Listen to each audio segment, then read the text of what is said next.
En el nombre del Padre, del Hijo y del Espíritu Santo. Amén. Ven, Espíritu Santo, y llena los corazones de tus fieles y enciende en ellos el fuego de tu amor. Envía tu Espíritu Creador y se renovará la faz de la tierra. Estamos estudiando el Catecismo de la Iglesia Católica, su tercera parte, la vida en Cristo. Segunda sesión, los 10 mandamientos. Capítulo segundo, amarás a tu prójimo como a ti mismo. Artículo sexto, el sexto mandamiento. No cometerás adulterio. Habéis oído que se dijo, no cometerás adulterio. Pues yo os digo, todo el que mira a una mujer deseándola, ya cometió adulterio con ella en su corazón. Continuamos subiendo el monte Sinaí de la mano de Moisés a recibir allá arriba los 10 mandamientos. Son 2.285 metros que mide el monte Sinaí y el catecismo dedica 505 números al estudio de los 10 mandamientos, es decir, subiremos 4 metros del monte Sinaí por cada número del catecismo que estudiemos. Hoy nos encontramos en el metro 1136 de altura. Estamos, bien, por concluir el primer apartado de este artículo, donde el catecismo ha dedicado 6 números al estudio del tema que tiene como título Hombre y mujer los creó. El día de hoy vamos a profundizar en los números 2334 y 2335. Número 2334 del Catecismo de la Iglesia Católica dice: creando al hombre, varón y mujer, Dios da la dignidad personal de igual modo al hombre y a la mujer. El hombre es una persona, y esto se aplica en la misma medida al hombre y a la mujer, porque los dos fueron creados a imagen y semejanza de un Dios personal. Esto es uno de los números más hermosos en la defensa de la dignidad del ser humano que tiene el Catecismo de la Iglesia Católica. Porque nos esclarece que no somos iguales, pero tenemos igual dignidad. Esto es contundente. Aquí no hay tú más, yo menos, no, nada de eso. Tampoco hay todos esos discursos machistas o discursos feministas que quieren sacar las cosas de contexto. No, no, no, no. Tú y yo no somos iguales, pero tenemos la misma dignidad. En el número anterior, el 2333 que comentábamos el día de ayer, decíamos que somos diferentes y al mismo tiempo complementarios. Y es muy importante que tengamos esa aceptación gozosa de nuestra propia forma de existir, de nuestra propia sexualidad, de ser hombre o de ser mujer, que no podemos estar peleados con la naturaleza, que forma parte del plan de Dios que nos quiere felices como hombres y como mujeres. Pero hay una tentación: tener los pies en un sitio, pero la cabeza en otro. Mi naturaleza es esta, pero sueño con la otra. Eso es una gran tentación. Y a esa tentación han decidido invertirle todo, todos los recursos, todos los experimentos. Y hay que ver cómo se manipula al ser humano. Hay que ver los horrores a los que se llega. ¿Eh? Tenemos que procurar huir de esta tentación tan demoníaca, que es hacernos pensar que somos lo que no somos. Porque el Señor tiene un plan de amor para cada uno de nosotros. Y ese plan nace de aprender primero a querernos como somos, porque Dios me quiere así. ¿Cómo voy yo a desear otro escenario en mi vida diferente al que Dios ha pensado para mí? De razón tanto estrés, de razón tantos problemas psicológicos que escuchamos hoy día y cada vez nace uno nuevo. ¿Cómo no queremos toda esta carga psicológica en nosotros si estamos peleándonos con el plan de Dios? Si Dios está diciendo una cosa y yo quiero decirle la otra. Y cuando yo peleo en contra de Dios, que es infinitamente más grande que yo, pierdo. A Dios no hay manera de ganarle la partida. ¿Para qué te peleas con Él? ¿Para qué te enojas con Él? ¿Para qué quieres plantearle otro plan diferente al que Él ha pensado por amor para ti? Y cada vez que nos ponemos enfrente con la soberbia de creernos dioses, perdemos. Según este modelo cultural en el que estamos, puede ocurrir que uno tenga un deseo o una envidia de ser otra cosa diferente a la que es. Y ese deseo hay que saber contenerlo. ¿Eh? Hay que saber reprimirlo. Porque cuando le doy rienda suelta, me destroza. Hace unos años, con ese modelo cultural que era un poco más machista, donde el hombre era el modelo cultural y el punto central, era más fácil que primara la envidia hacia los hombres. En este modelo cultural actual, donde hay una crisis muy grande en la figura de lo que es ser un padre o esta identidad masculina, está ocurriendo al revés, donde la envidia está ya más hacia la mujer. Incluso estas campañas mundiales, ¿no? De contra la natalidad. ¿Qué se han propuesto? Como ya todo esto de la esterilización y toda esta cosa, ya esto se explotó y los agarraron con las manos en la masa, ya esto no es tan fácil hacerlo. Entonces ahora la campaña es, hagamos que los hombres no sean hombres para que no puedan tener hijos. Hagámosles pensar que son mujeres. Y ahí está la campaña. Y ahí está sembrada. Y ahí están educando.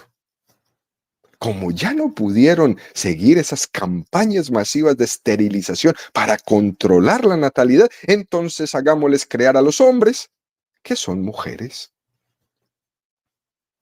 Y entonces estamos hablando de ese fenómeno actual de la transexualidad. Y se está dando más hacia una dirección que hacia la otra, en este sentido que el hombre quiere o cree que es mujer. Y con eso controlan la natalidad. Porque los hombres se creen mujeres y ya no tienen hijos. Tiempo atrás era con las mujeres. Ahora son los hombres el foco de trabajo de estas ideologías. Esto muchas veces ocurre por la tentación de mirarnos al espejo de lo que se valora en cada momento histórico, de lo que es bien visto, de lo que es ponderado, etcétera, etcétera. Esa tentación de mirarnos al espejo de los demás y de los valores de la cultura imperante. Y el problema es que nos miramos en un espejo equivocado, cuando en el fondo nuestro espejo debería de ser Dios. Y esto nos ayudaría mucho a querernos a nosotros mismos tal y cual como somos. a partir en nuestra vida de una acepción gozosa de nosotros mismos y no en esta pelea constante en contra del yo.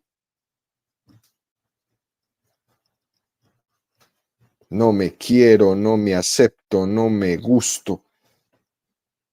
Tengo que verme, descubrir la verdad de quién soy y mi espejo debe de ser Dios. De aquí que el catecismo en este número 2334 nos dice, Dios da la dignidad personal de igual modo al hombre y a la mujer. Aquí no hay nadie más que otro. Y para decir esto, el catecismo se sustenta en el texto del Génesis 2, 18, 25. Dijo luego Yahvé Dios, no es bueno que el hombre esté solo. Voy a hacerle una ayuda adecuada. Y Yahvé Dios formó del suelo todos los animales del campo y todas las aves del cielo y los llevó ante el hombre para ver cómo los llamaba y para que cada ser viviente tuviese el nombre que el hombre le diera. El hombre puso nombres a todos los ganados, a las aves del cielo, a todos los animales del campo, mas para el hombre no encontró una ayuda adecuada. Entonces Yahvé Dios hizo caer en un profundo sueño al hombre, el cual se durmió y le quitó una de las costillas, rellenando el vacío con carne. De la costilla que Yahvé Dios había tomado del hombre, formó una mujer y la llevó ante el hombre. Entonces éste exclamó, esta sí que es hueso de mis huesos y carne de mi carne. Esta será llamada mujer, porque del varón ha sido tomada. Por eso deja el hombre a su padre y a su madre y se une a su mujer y se hacen una sola carne. Estaban ambos desnudos, el hombre y su mujer, pero se avergonzaban uno del otro, pero no se avergonzaban uno del otro.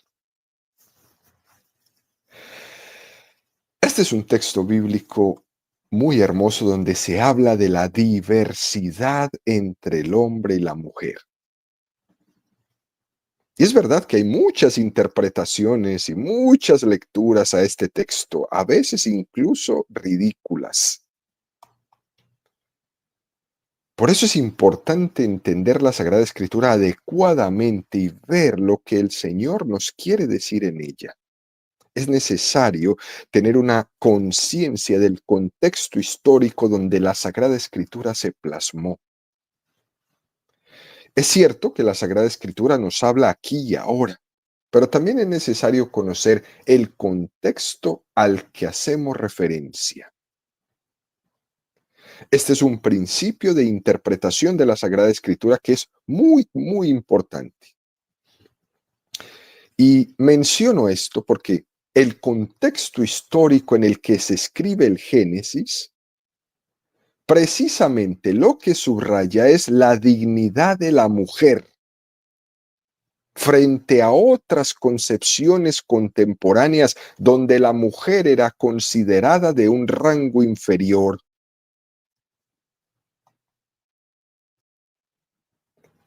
Incluso existe un texto rabínico del pueblo judío, que no es bíblico, donde se dice, te doy gracias, Yahvé, porque no me has hecho ni burro ni mujer.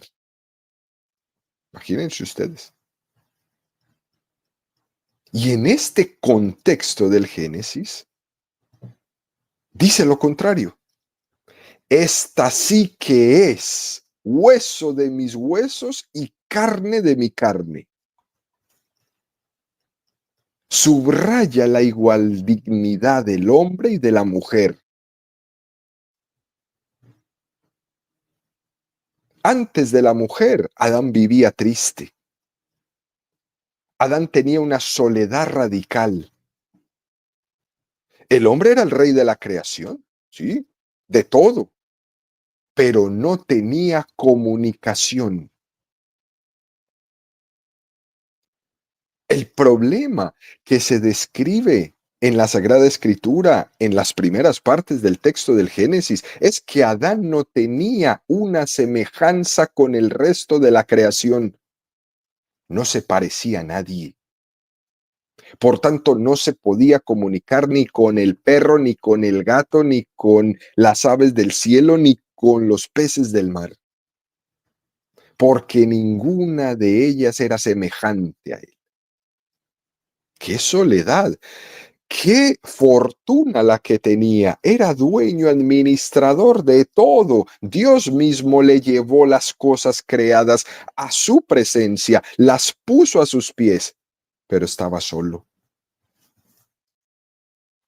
Qué impresionante esto, ¿no? Con nosotros hoy día, que tenemos de todo, nos sobra de todo, pero estamos solos.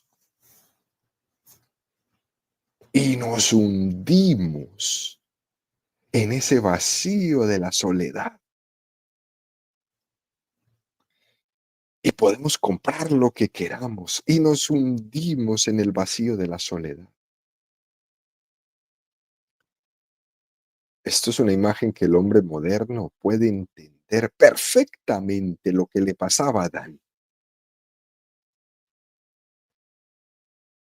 Es un problema de soledad radical y lo vivimos tanto hoy. Es impresionante escuchar las personas, sus historias. Al final uno siempre concluye, qué tremenda soledad. Podemos tener todo, como dice el filósofo Edler, placer, dinero, éxito, cosas, sí, sí, podemos, pero estamos solos. No tengo a quien amar y no me siento amado por nadie. Esa experiencia de soledad radical la podemos intuir por lo que ocurre en nuestra vida. Y era la misma que vivía Adán en el paraíso. Entonces Yahvé Dios hizo caer en un profundo sueño al hombre, el cual se durmió y le quitó una de las costillas, rellenando el vacío con carne. De la costilla que Yahvé Dios había tomado del hombre, formó una mujer y la llevó ante el hombre, la llevó a su presencia. Cuando Yahvé hizo caer al hombre en ese profundo sueño, es como si dijera, voy a retroceder la creación porque yo no he querido crear al hombre solo. Ya no lo quiero ver así, tan solito. No puede hablar con nadie, no puede interactuar con nadie, no se puede poner de acuerdo con nadie.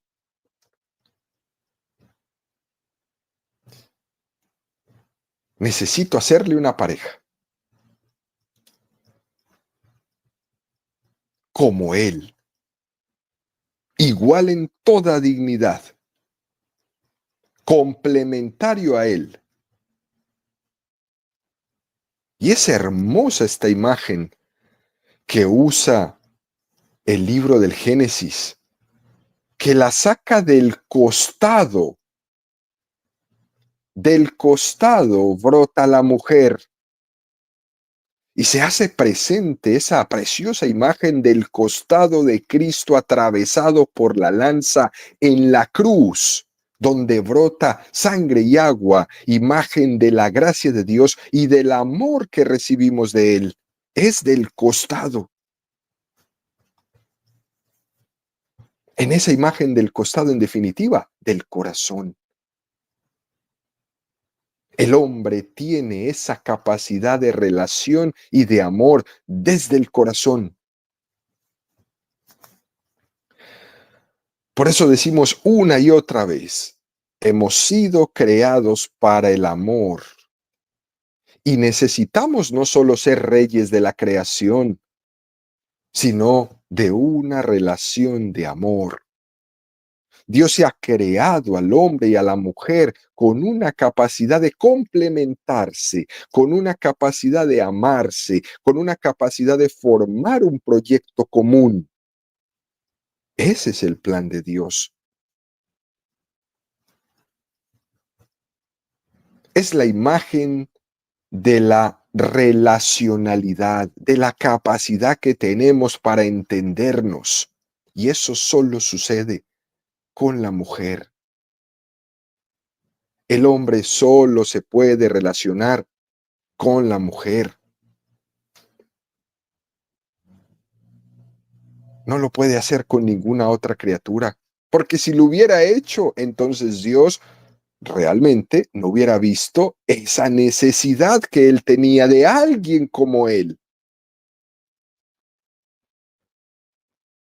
Y encontró a Adán esa capacidad de un tú a tú.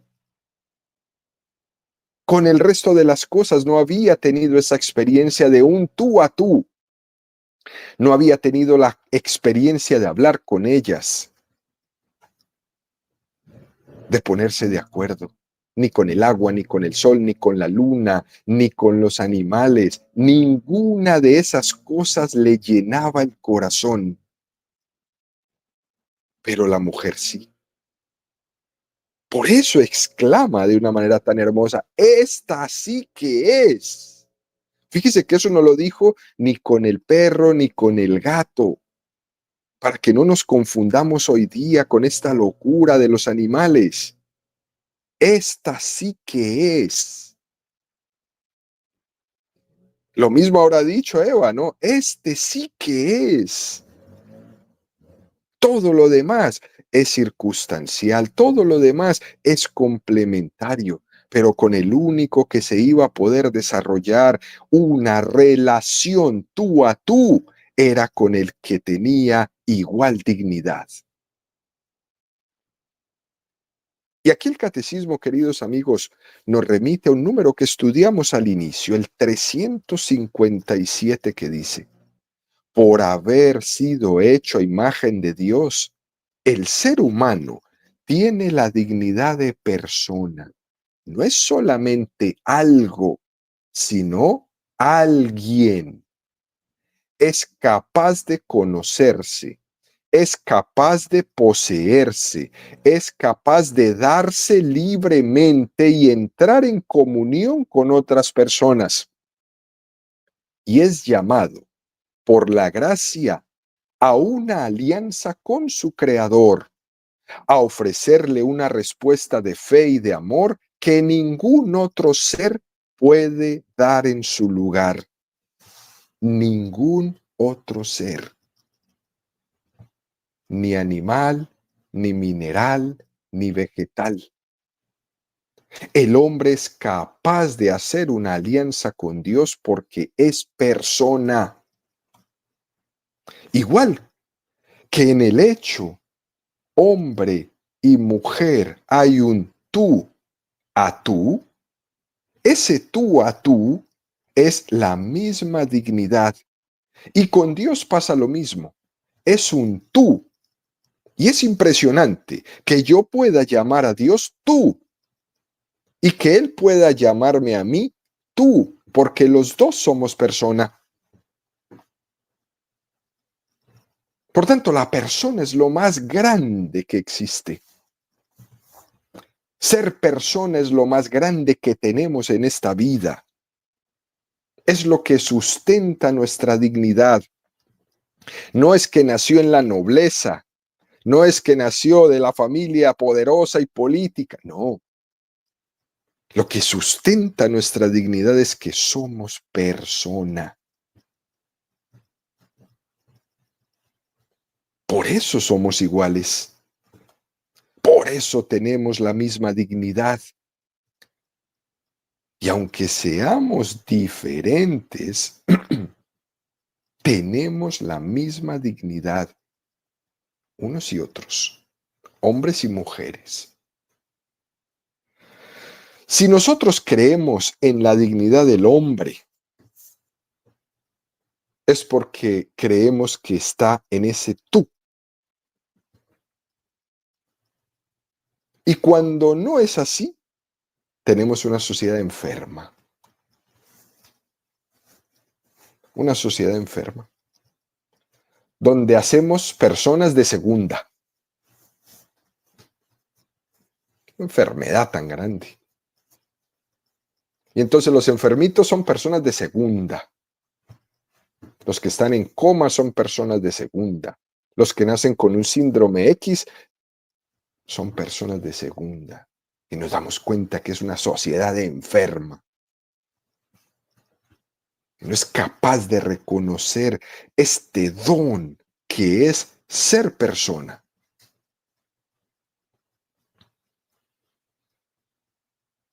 Esto, en teoría, queridos amigos, pues suena así como un poco abstracto, ¿no? Pero tenemos que llegar a todos estos conceptos, quizás abstractos, elevados, traerlos a la vida, porque todo esto tiene consecuencias muy, muy prácticas. Fíjense, después el catecismo da un paso más y nos propone el número 2335 que dice, cada uno de los dos sexos es, con una dignidad igual, aunque de manera distinta, imagen del poder y de la ternura de Dios. La unión del hombre y de la mujer en el matrimonio es una manera de imitar en la carne la generosidad y la fecundidad del Creador. El hombre deja a su padre y a su madre y se une a su mujer y se hacen una sola carne. Génesis 2:24. De esta unión proceden todas las generaciones humanas. Génesis 4:1-2. Es un número muy hermoso, muy complementario. La formulación tal y como la expone el catecismo aquí en este número es preciosa. Por eso tenemos que ser supremamente delicados en las descripciones que hagamos del hombre y de la mujer, porque ambos son imagen de Dios en diversos aspectos.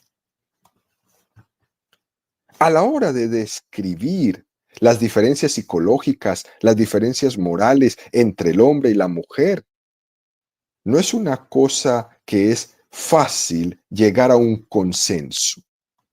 Pero a esto es importante dedicarle el tiempo necesario.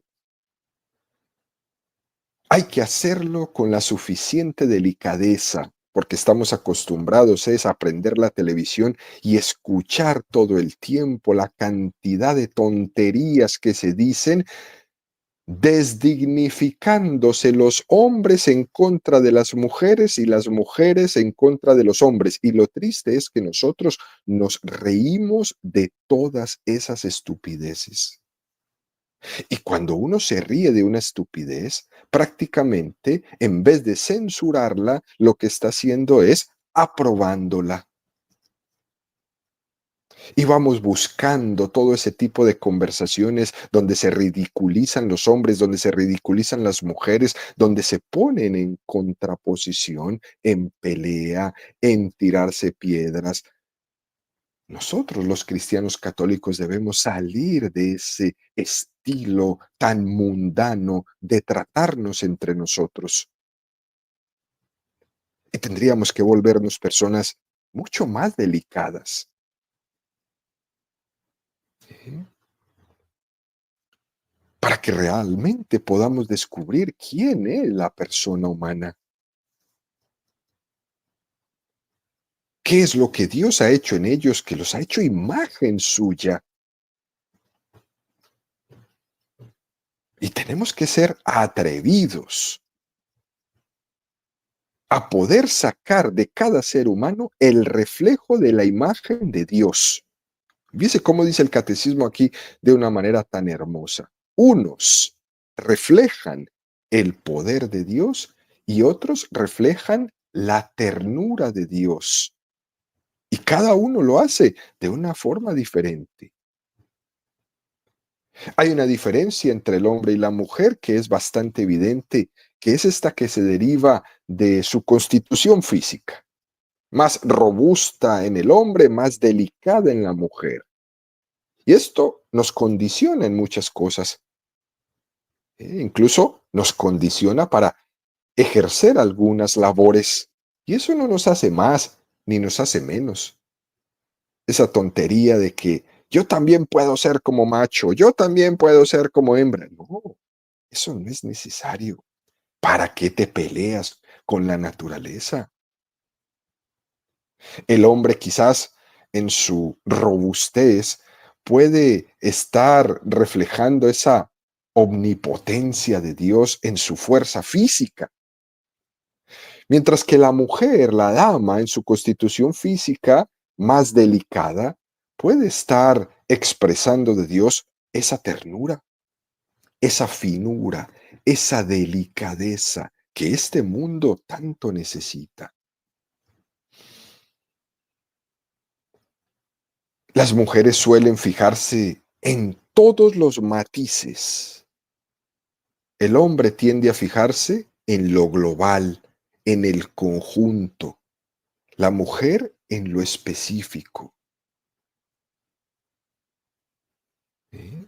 Y esta decisión es bastante, es una distinción bastante consensuada por la psicología moderna. Son complementarios en la convivencia concreta de la vida. Fíjense, por ejemplo, queridos amigos, en el pasaje de las bodas de Caná, que tantas veces hemos comentado, María, la mujer, era la que estaba atenta al detalle. Les falta vino, le dijo Jesús. No fueron los apóstoles los que se dieron cuenta. Quizás los apóstoles estaban más preocupados de la seguridad de la fiesta, ¿no? De que no se metiera gente que no había sido invitada, etcétera, etcétera. Pero del detalle, de lo que iba a ser la gran diferencia en esa boda, solo se dio cuenta una mujer. Les falta vino. Y atendió presurosa a esa necesidad. La mujer es la que tiene la capacidad de concentrar la caridad, de ser práctica en lo pequeño. Y eso no lo tiene el hombre. El hombre tiende a concentrarse en un solo tema en concreto. La mujer es capaz de mirar varios temas al mismo tiempo. Sus actividades se viven de una manera mucho más al pendiente que el hombre que mira en una sola dirección. Estas son formas de vivir que son muy hermosas, muy complementarias y que no nos hacen enemigos. Por eso este número del catecismo dice, de manera distinta la imagen del poder y de la ternura de Dios. Cada uno con nuestras cualidades y nuestros defectos, estamos reflejando esa imagen de Dios. Esto es muy bello, porque está claro que esas cualidades que el hombre manifiesta por un lado y la mujer por otro, Dios las tiene todas juntas. Pero a nosotros nos las ha dado separadas para que tengamos necesidad uno de los otros. Y hay veces somos conscientes, quizás en el hombre se tiene un predominio de lo racional, del raciocinio, mientras que la mujer tiene más ese predominio de lo afectivo. Y estos dos aspectos son indispensables en la vida de los seres humanos y los tenemos y nos complementamos. La razón sin afecto llega a ser un raciocinio frío y de esa frialdad se puede volver cruel. Mientras que el afecto sin el raciocinio llega a ser muy manipulable. Somos conscientes, ¿no? Que en casi todas las culturas, la mujer siempre ha tendido a ser la que guarda, la guardiana de todo, la guardiana de los valores, la guardiana de la familia, la guardiana de los valores morales en su casa, con esa tendencia afectiva tan hermosa que tiene, mientras que el hombre ha tenido ¿eh? esa, esa tendencia a ser el arquitecto del mundo, por esa tendencia más racional que tiene. Y esto No es para que uno sea más y el otro sea menos, es complementario. Estas son pues algunas de esas cualidades, ¿no?, que desde la psicología se suele subrayar mucho. Hay que tenerlas en cuenta. ¿Por qué? No son matemáticas, ni tampoco podemos generalizar todo, pero es lo normal encontrarlas. Al final, queridos amigos, terminamos esta catequesis con esta última parte de este número que nos hace referencia al número 2205 que ya estudiamos y que dice: la familia cristiana es una comunión de personas, reflejo e imagen de la comunión del Padre y del Hijo y del Espíritu Santo. Su actividad procreadora y educativa es el reflejo de la obra creadora de Dios.